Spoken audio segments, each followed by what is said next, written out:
Yudas Iskariot kepada imam-imam kepala. Ia berkata, "Apa yang hendak kamu berikan kepadaku supaya aku menyerahkan dia kepada kamu?" Mereka membayar 30 uang perak kepadanya. Dan mulai saat itu Yudas mencari kesempatan yang baik untuk menyerahkan Yesus.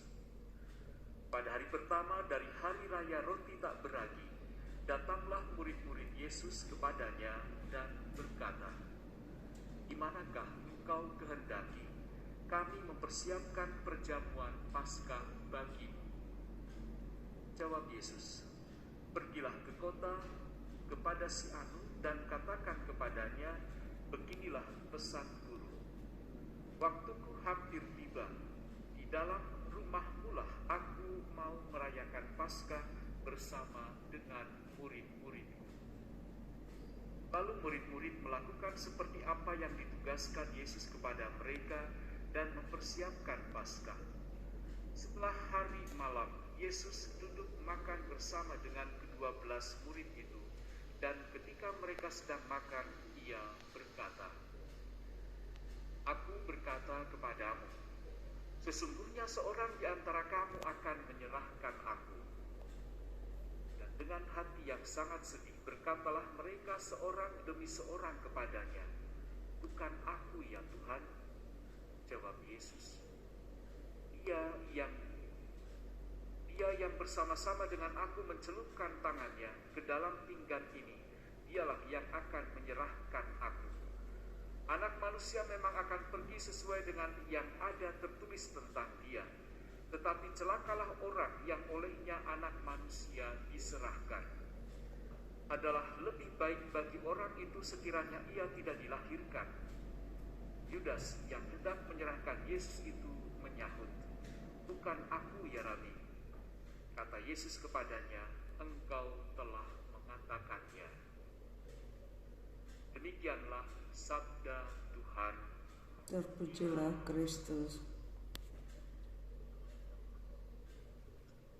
Saudari-saudaraku terkasih, situasi, kondisi, relasi kita dengan Allah juga dengan sesama, entah dalam keluarga maupun rekan kerja atau komunitas kita yang lain, tidak selalu baik-baik saja. Ada ketidaksetiaan, ada mungkin situasi ingin menang sendiri, dan ada upaya-upaya untuk mencari keuntungan pribadi. Yudas dipanggil untuk menjadi seorang rasul, salah satu dari 12 murid pilihan Kristus. Sungguh sebuah tragedi bahwa seseorang yang begitu dekat dengan Kristus justru menjadi pengkhianatnya. Yudas ingin mendapatkan sesuatu yang menguntungkan dirinya dari hubungannya dengan Yesus. Yudas seakan-akan menggadaikan atau menjual Yesus bahkan dengan 30 keping perak, harga yang sangat murah. Yudas mencoba tampil seolah-olah bukan dirinya ketika Yesus mengatakan bahwa dari kumpulan para rasulnya ini akan ada yang mengkhianati Yesus. Yudas jelas berbohong di sini, tetapi mungkinkah dia juga menyangkal tentang pengkhianatannya?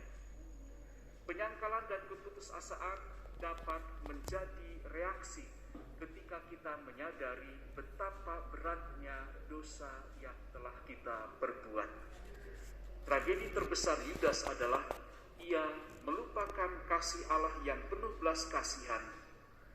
Santo Paus Yohanes Paulus II menulis, belas kasihan adalah yang terbesar dari sifat-sifat dan kesempurnaan Allah. Ketika kita berdosa, semoga kita selalu dapat memandang belas kasih Allah itu.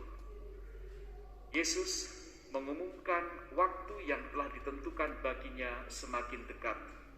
Saat kerahiman ilahinya semakin dekat, itu adalah saat-saat penderitaan dan kematian. Di kayu salib, ketika ia menggenapi misi keselamatan bagi semua orang yang percaya kepadanya. Pertanyaan bagi kita yang perlu kita renungkan, apa sebenarnya yang ingin kita peroleh dari hubungan hubungan kita dengan Kristus. Apakah hal-hal yang kita lakukan dimaksudkan untuk membangun kerajaan-Nya, cintanya, damainya, belas kasih-Nya di dunia ini sebagai ucapan syukur atas karunia hidup yang kekal, atau justru untuk kemuliaan dan nama baik kita pribadi? Marilah kita mempersiapkan hati kita untuk masuk ke dalam misteri saat-saat Raja dan Juru Selamat kita. Kiranya kita sungguh dapat menghormati pemberiannya yang paling penuh belas kasihan kepada kita, yaitu nyawanya sendiri, kurban atas dirinya sendiri untuk keselamatan kita.